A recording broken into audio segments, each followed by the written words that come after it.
ना दूध, ना दूध पावडर, ना खवा, तरी सुद्धा जिभेवर ठेवताच विरघळणारा हा पेढा बनवायला खरंच खूप सोपा आहे.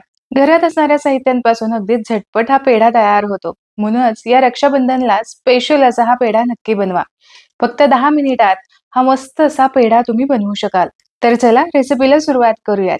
तर आपण कुठेही दूध, खवा किंवा दूध पावडर वापरणार नाही आहोत. तर याऐवजी मी इथे घेतलेला आहेत 10 ते 15 काजू. साधारण पाव वाटे हे काजू तुम्हाला घ्यायचेत. हे काजू आपल्याला अतिशय बारीक असे वाटून घ्यायचेत. इथे तुम्ही बघू शकता अतिशय बारीक अशी पावडर मी याची करून घेतलेली आहे. जमेल तितकी बारीक याची पावडर व्हायला हवी. आता इथे आपण काजूची पावडर तर करून घेतली. या काजूच्या पावडर प्रमाणेच आपल्याला साखर सुद्धा इथे बारीक करून घ्यायची. इथे पिठी साखर तुम्ही अजिबात घेऊ नका, कारण बाजारातली जी पिठी साखर असते ती अगदी पावडर प्रमाणे बारीक असते.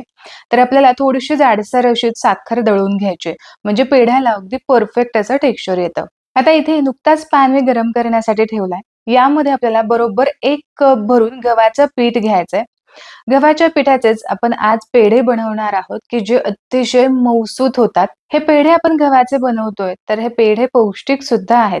नुकताच मी गॅस चालू केला. गॅस चालू केल्यावरती लगेचच आपल्याला या भांड्यामध्ये हे पीठ घालायचंय, की जेणेकरून पीठ अजिबात करपणार नाही. साधारण 2 ते 3 मिनिटांसाठी सतत हलवत लो फ्लेमवरती आपल्याला हे पीठ खमंग असं भाजून घ्यायचंय.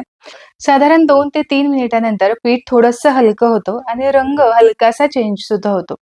आता यावेळेसच आपल्याला खूप नाही, साधारण चमचाभरच आपल्याला यामध्ये हे तूप घालायचंय. तर सुरुवातीला फक्त आपण 1 चमचा घालणार आहोत आणि 1 चमचा तुपामध्येच पुन्हा साधारण अर्धा मिनिटांसाठी हे पीठ आपल्याला चांगलं भाजून घ्यायचंय.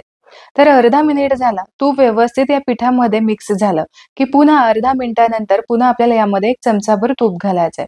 तर असं करत-करत आपल्याला कमीत कमी 3 ते 4 वेळा हे तूप घालून आपल्याला व्यवस्थित असं हे पीठ भाजून घ्यायचंय. 5 ते 7 मिनिटांमध्येच मंद आचेवरती हे पीठ अगदी परफेक्ट असं भाजून होतं. तुम्ही इथे याचा रंग सुद्धा बघू शकता.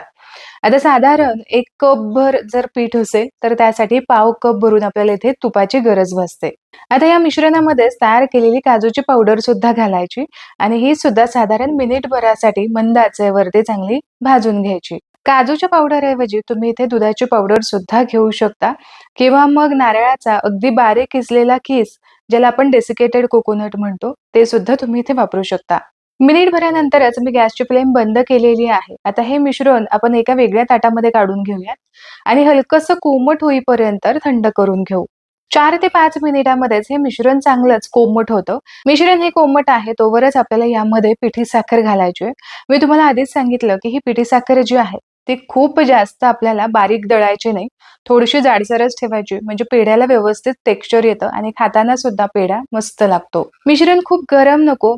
मिश्रण जर खूप गरम असेल, तर साखरेचं पाणी होऊ शकतं. मग पेढा वळायला थोडंसं अवघड जाऊ शकतं. यासाठी काय करायचं, हे मिश्रण थोडंसं कोमट असेल, यावेळेसच यामध्ये पिठी साखर घालायची, म्हणजे अगदी व्यवस्थित हातानेही मिक्स करता येते. या पेढ्यांमध्ये जायफळचा स्वाद अतिशय सुरेख येतो. यामुळे यामध्ये आवर्जून जायफळ किसून घाला. जायफळ सोबतच अगदी थोडीशी मी इलायची पावडर सुद्धा घातली. घातलेले हे फ्लेवर्स यामध्ये चांगले मिक्स करून घ्यायचे आणि आता पेढे वळायला सुरुवात करायची.